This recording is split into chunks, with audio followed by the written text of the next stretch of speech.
الحمد لله رب العالمين والصلاة والسلام على خاتم الأنبياء والمرسلين أما بعد فأعوذ بالله من الشيطان الرجيم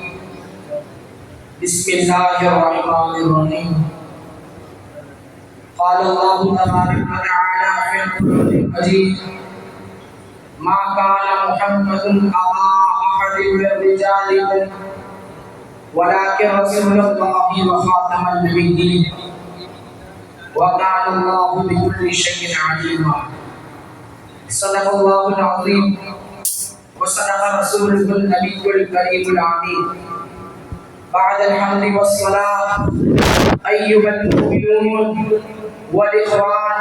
ويا أحساس الكريم السلام عليكم ورحمة الله وبركاته يا أيها المؤمنون قال الله تبارك وتعالى في القرآن المجيد في شأن حبيبه قال ما كان محمد أبا أحد من رجالكم ولكن رسول الله وخاتم النبيين ومعنى محمد ليس أبا أحد من رجالكم ولكنه رسول الله والمرسلين يا أيها المؤمنون إن النبي محمد صلى الله عليه وسلم هو آخر الأنبياء والمرسلين وببعثته أكمل الدين وتمت النعمة وانقطعت سلسلة الوحي بعده إلى يوم القيامة فقد قال النبي صلى الله عليه وسلم إن الرسالة والنبوة قد انقطعت لا نبي بعده ومعنى ذلك أن كل من ادعى النبوة بعد محمد فهو كاذب مفتر فهو كافر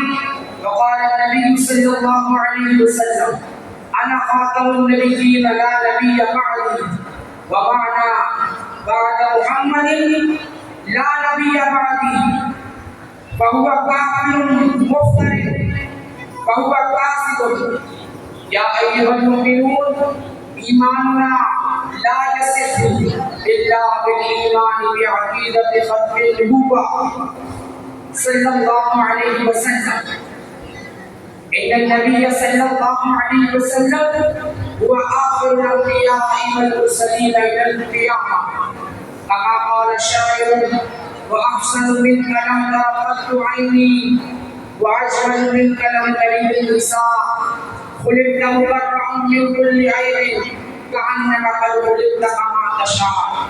يا أيها الإخوان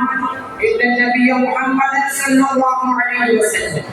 هو نور الهداية ومن أرسله الله تعالى لإخراج الناس من الظلمات إلى النور إلى القيامة ونسأل الله تعالى أن يثبتنا على عقيدة ختم النبوة وأن يجعلنا من المتبعين لرسوله صلى الله عليه وسلم آمين والحمد لله رب العالمين